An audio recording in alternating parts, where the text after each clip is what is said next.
Darshan and ಗ್ಯಾಂಗ್ನಿಂದ Renukaswamy ಕೊಲೆ case ಪೊಲೀಸರ ಕೈಗೆ ಸೇರಲಿದೆ complete FSL report. Darshan and ಗ್ಯಾಂಗ್ನಿಂದ ರೇಣುಕಾಸ್ವಾಮಿಯ ಹತ್ಯೆ ಪ್ರಕರಣ ಸಂಬಂಧ ಪೊಲೀಸರ ಕೈಗೆ ಕಂಪ್ಲೀಟ್ ಎಫ್ಎಸ್ಎಲ್ ವರದಿ ಸೇರಲಿದೆ.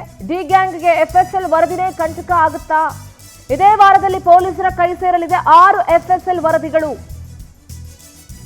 ಕೊಲೆಯಾದ ಶೆಡ್ನ 2 ಮಾದರಿ ಎವಿಡೆನ್ಸ್ ರಿಪೋರ್ಟು, ಕೃತ್ಯ ನಡೆದ ಸ್ಥಳದಲ್ಲಿನ ಫಿಂಗರ್ ಪ್ರಿಂಟ್ ರಿಪೋರ್ಟ್ಸು, ಸ್ಕಾರ್ಪಿಯೋದಲ್ಲಿನ ಆರೋಪಿಗಳ ಫಿಂಗರ್ ಪ್ರಿಂಟ್ ರಿಪೋರ್ಟ್ಸು, ಪವಿತ್ರ ದರ್ಶನ್ ಮನೆಯ ಸಿಸಿಟಿವಿ ದೃಶ್ಯಗಳ ರಿಪೋರ್ಟ್ಸ್, ಸ್ಟೋನಿ ಬ್ರೂಕ್ ರೆಸ್ಟೋರೆಂಟ್ನ ಸಿಸಿಟಿವಿ ವರದಿ.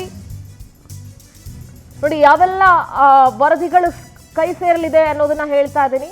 ಸ್ಟೋನಿ ಬ್ರೂಕ್ ರೆಸ್ಟೋರೆಂಟ್ನ ಸಿಸಿಟಿವಿ ವರದಿ, ಆರೋಪಿಗಳ ಮೊಬೈಲ್ ಡಾಟಾ ರಿಟ್ರೀವ್ ರಿಪೋರ್ಟ್ಸು, ಈ 6 ಎಫ್ಎಸ್ಎಲ್ ರಿಪೋರ್ಟ್ಗಾಗಿ ಪೊಲೀಸರು ಕಾಯ್ತಾ ಇದ್ದಾರೆ. ಇದೇ ವಾರದಲ್ಲಿ ಪೊಲೀಸರ ಕೈಗೆ ಈ 6 ಎಫ್ಎಸ್ಎಲ್ ವರದಿಗಳು ಕೂಡ ತಲುಪುತ್ತೆ. ಸೊ ಇದೆಲ್ಲವೂ ಕೂಡ ಪೊಲೀಸರ ಕೈ ಸೇರಿದ್ರೆ ಮತ್ತಷ್ಟು ಕಂಟಕ ಎದುರಾಗುವಂತ ಸಾಧ್ಯತೆ ಇದೆ. ದರ್ಶನ್ ಅಂಡ್ ಗ್ಯಾಂಗ್ಗೆ ಕಾನೂನಿನ ಕುಣಿಕೆ ಮತ್ತಷ್ಟು ಬಿಗಿಯಾಗುವಂತ ಸಾಧ್ಯತೆ ಇದೆ. ನೋಡಿ ಯಾವೆಲ್ಲ ರಿಪೋರ್ಟ್ಸ್ಗಳು, ಶೆಡ್ನಲ್ಲಿದ್ದಂಥ ಎವಿಡೆನ್ಸ್ಗಳು, ಕೊಲೆಯಾದ ಪಟ್ಟಣಗೆರೆ ಶೆಡ್ನಲ್ಲಿ 2 ಮಾದರಿ ಎವಿಡೆನ್ಸು, ಶೆಡ್ನಲ್ಲಿರೋ ಸೆಕ್ಯೂರಿಟಿ ರೂಮ್ನ ಸಿಸಿಟಿವಿ ದೃಶ್ಯ ರಿಟ್ರೀವು, ಶೆಡ್ನ ಎಂಟ್ರಿ ಗೇಟು ಮತ್ತೆ ಒಳಗಡೆ ಸಿಸಿಟಿವಿ ಡಾಟಾ ರಿಟ್ರೀವ್ ವರದಿ, ನಟ ದರ್ಶನ್ ಎಂಟ್ರಿ ಎಕ್ಸಿಟ್ನ ಸಿಸಿಟಿವಿ ಫುಟೇಜಸ್ಸು, ಎಲ್ಲ ಫುಟೇಜ್ಗಳನ್ನು ಡಿಲೀಟ್ ಮಾಡಿರೋ ಹಿನ್ನೆಲೆ ಅದನ್ನು ಮತ್ತೆ ರಿಟ್ರೀವ್ ಮಾಡೋದಕ್ಕೆ ಕಳಿಸಿದ್ರು.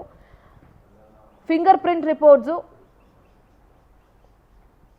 ಘಟನಾ ಸ್ಥಳ ಸಂಪೂರ್ಣ ಪರಿಶೀಲನೆಯನ್ನ ಸೋಕೋ ಟೀಮ್ ಮಾಡಿತ್ತು. ಆರೋಪಿಗಳ ಬೆರಳಚ್ಚು, ರಕ್ತದ ಮಾದರಿ, ಮಣ್ಣಿನ ಸ್ಯಾಂಪಲ್ ಕೂಡ ಸಂಗ್ರಹಿಸಲಾಗಿತ್ತು. ಆರೋಪಿಗಳ ಫಿಂಗರ್ ಪ್ರಿಂಟ್ಸ್ನಲ್ಲಿ ಬಹಳ ಮುಖ್ಯವಾದಂತಹ ಅಂಶಗಳಿದೆ. ಈ ವಾರ ರಿಪೋರ್ಟ್ ಕೈ ಸೇರಲಿದ್ದು ಇವೆಲ್ಲವೂ ಕೂಡ ಪ್ರಮುಖ ಸಾಕ್ಷ್ಯಗಳಾಗಲಿದೆ.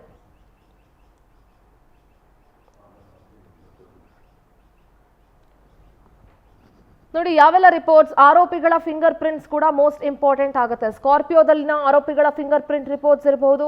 ಇದೇ ವಾಹನದಲ್ಲಿ ರೇಣುಕಾಸ್ವಾಮಿಯ ಮೃತದೇಹವನ್ನ ಸಾಗಿಸಿದ್ರು. ಹಾಗಾಗಿ ಸ್ಕಾರ್ಪಿಯೋದಲ್ಲಿ ಬೆರಳಚ್ಚು ಸ್ಯಾಂಪಲ್ ಅನ್ನ ಎಫ್ಎಸ್ಎಲ್ ತಂಡ ಪಡ್ಕೊಂಡಿತ್ತು. ಮರ್ಡರ್ ಕೇಸ್ನಲ್ಲಿ ಪ್ರಮುಖ ಸಾಕ್ಷಿ ಆಗುತ್ತೆ ಈ ರಿಪೋರ್ಟ್. ಇನ್ನು ಪವಿತ್ರ ದರ್ಶನ್ ಮನೆಯ ಸಿಸಿಟಿವಿ ಫುಟೇಜಸ್, ಕೊಲೆ ನಡೆದಂತಹ ದಿನದ ಮೊದಲು ಅಥವಾ ನಂತರದ ಸಿಸಿಟಿವಿ ಫುಟೇಜ್ಗಳನ್ನ ಸಂಗ್ರಹಿಸಲಾಗಿತ್ತು. ಆರೋಪಿಗಳ ಚಲನ ವಲನ ವಿಚಾರವಾಗಿ ಆ ದೃಶ್ಯಗಳನ್ನ ಸಂಗ್ರಹಿಸಿದ್ರು. ಪವಿತ್ರ ಗೌಡ ದರ್ಶನ್ ಮನೆಯ ಸಿಸಿಟಿವಿ ದೃಶ್ಯದ ಪರಿಶೀಲನೆ, ಶೆಡ್ನಿಂದ ದರ್ಶನ್ ಪವಿತ್ರ ಮನೆವರೆಗಿನ ಮನೆಗಳ ಸಿಸಿಟಿವಿ, ಇದು ಕ್ರೈಮ್ ನಡೆದ ಜಾಗಕ್ಕೂ ಕೂಡ ಕನೆಕ್ಟ್ ಮಾಡುವಂತ ಪ್ರಮುಖ ಸಾಕ್ಷ್ಯ ಆಗುತ್ತೆ. ಹೀಗಾಗಿ ಆ ರಿಪೋರ್ಟ್ ಅನ್ನ ಪೊಲೀಸರು ಕೇಳಿದ್ದಾರೆ.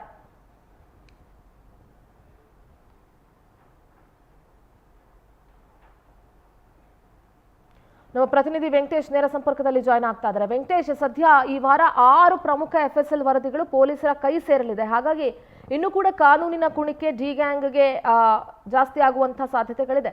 ಈ ವರದಿಯ ವಿಚಾರವಾಗಿ ಏನೆಲ್ಲ ಅಪ್ಡೇಟ್ಸ್ ಇದೆ ವೆಂಕಟೇಶ್?